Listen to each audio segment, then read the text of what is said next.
안녕하세요. 이슈이다 시간입니다. 우선 첫 번째 소식은 트럼프 반대파의 선봉장 리즈 체이니에 관한 이야기입니다. 체이니가 공화당에서 사실상 킥아웃, 제명당했습니다. 상징적 차원의 결정으로 의원직까지 날아간 것은 아니지만 어쨌든 체이니의 선거구 공화당원들이 더 이상 이 체이니의 하는 짓을 참지 못하겠다. 우리를 대표한다는 게 창피해서 더 이상 놔둘 수 없다는 뜻입니다. 와이오밍 공화당 중앙위원회는 버팔로에서 열린 투표를 통해 찬성 31명, 반대 29명의 결과로 와이오밍의 유일한 연방 하원인 공화당 체이니를 아웃 결정 내렸는데요. 정말 속 시원한 결정이 아닐 수 없습니다. 반대한 29명은 누구일까 궁금하기까지 합니다. 이런 결정에 당연히 좌파 언론들은 기분이 매우 언짢겠죠. 공화당의 기대주, 공화당의 미래, 진정한 공화당의 목소리라고 추앙하던 리즈 체이니가 제명당했으니까요. CNN이 우선 포문을 열었습니다. 이번 결정이 실질적 영향력은 제로지만 공화당이 트럼프 전 대통령을 중심으로 한 개인 숭배로 변질되면서 제1원칙에서 얼마나 벗어났는지를 보여주는 지표라고 마음대로 부연 설명했고요. 워싱턴 포스트는 공화당이 스스로 트럼프주의에 대한 충성심을 강요하는 법을 배웠다고 매우 언짢아했습니다. 이 신문은 리즈 체이니 의원의 정치는 연초 이후 별로 달라진 게 없지만 나머지 공화당원은 트럼프 전 대통령을 향한 충성심에 대한 리트머스 테스트 역할을 점점 더 많이 하고 있다고 했습니다. 토통령이 장악한 공화당이 무서운가 봅니다. 자, 체이니는 지난 5월 이미 공화당 넘버 3인 공화당 하원의장직을 박탈당했는데요. 그 후에 완전히 민주당 낸시 펠로시 애완용으로 전락해 대통령을 비난하는 공화당의 양심으로 불리는 것에 대단한 자부심이라도 느끼는 듯 행동해왔습니다. 모든 언론은 일제히 이번 소식을 통해 트럼프 대통령이 공화당을 완전히 장악했음이 선포된 것과 마찬가지라고 진단하고 있습니다. 대통령은 실제로 지난 금요일 바이든이 1조 2천억 달러 규모의 인프라 법안에 찬성표를 던진 13명의 공화당 의원들을 블랙리스트에 올리고 상원이 19명을 더해 총 32명을 처리하기 위한 공화당 경선에서의 낙선 운동에 나서는 움직임입니다.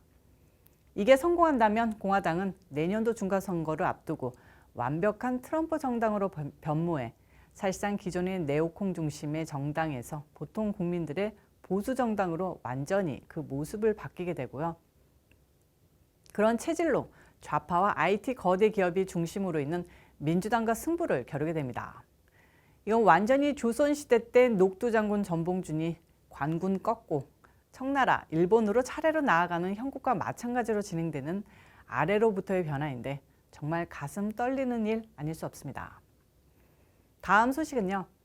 그러기도 전에 미국에 결단날 수 있는 상황에 직면한 건데 바이든의 무능이 도를 넘어서 세계 질서가 어지럽혀지고 있으며 유럽에 암울한 전운이 돌고 있다는 기분 나쁜 소식입니다. 지금 유럽이 어떻게 돌아가고 있냐면요. 우리가 바이든 뻘짓에 눈에 불을 켜고 있는 사이에 러시아가 우크라이나를 후딱 먹으려고 10만 군사를 국경에 배치해놨습니다. 이거 주류 언론에서 별로 크게 안 다루고 있는데 만약 전쟁 터진다면 엄청난 영향을 미치며 까딱하다가는 세계 3차 대전까지 갈 수 있을지도 모릅니다. 현재 상황을 간단히 알아보면요. 러시아는 우크라이나 접경 지역에 대규모 군사력을 집중해서 침공을 준비하고 있습니다. 유럽연합 EU는 블라디미르 푸틴 대통령의 동향에 촉각을 곤두세우며 침공 여부와 시기를 면밀히 관찰 중이고요. 러시아가 국경에 긁어모은 군대가 10만, 우크라이나 군대가 10만입니다. 전쟁이 시작된다면 전면전 가능성이 높고 이번에야말로 결판이 날 상황이랍니다. 사실 러시아와 우크라이나의 갈등은 구소련 해체 이후 계속됐습니다. 불과 8년 전인 2014년도에도 전쟁이 있었는데요. 당시에는 우크라이나 동부 돈바스 지역의 반군 문제로 붙었습니다. 돈바스는 우크라이나 동부의 루간스크와 도네츠크 일대를 가리키는 곳으로 주민 대부분이 친러시아 성향인데요. 이들은 당시 러시아가 우크라이나에 속했던 크림반도를 전격 병합하자 분리, 독립을 선포하고 중앙정부에 반기를 들었습니다. 이후 칠러 성향의 분리주의자들은 약 5년 반 동안 러시아의 지원을 받아 현재까지 정부군과 산발적인 교전을 이어가고 있으며 이 과정에서 약 13,000명 이상이 사망했었는데요. 이후 2019년 러시아와 우크라이나가 평화협정을 맺고 노르망디 회담을 통해 휴전을 합의했습니다.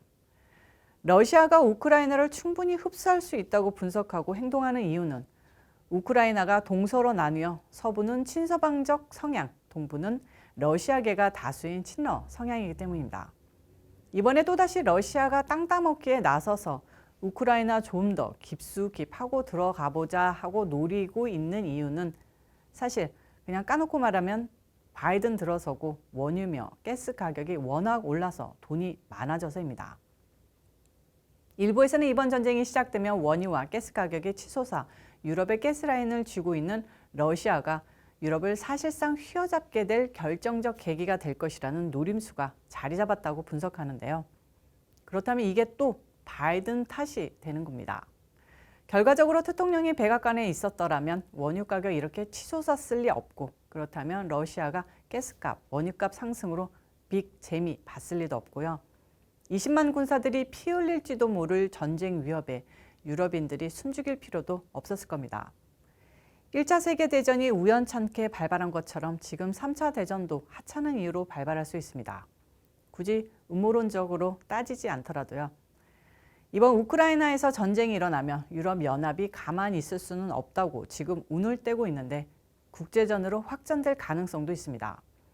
바이든의 외교적 능력이 제로인 상황에서 러시아 푸틴이 저렇게 야지를 부린다면 유럽이 자치 안보를 이유로 러시아와 한판 뜰 각오를 할 것이고요.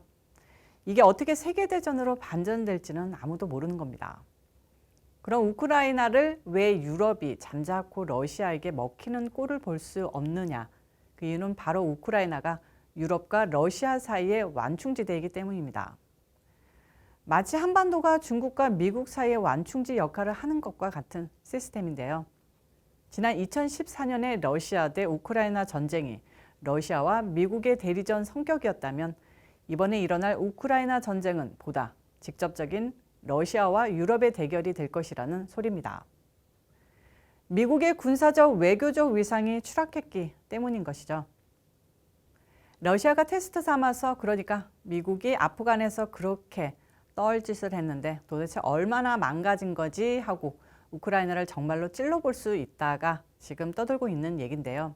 정말 미국 대통령 하나 잘못 나와서 세계가 멸망할 수도 있다는 것을 보여주는 예가 될까봐 조마조마하기만 합니다.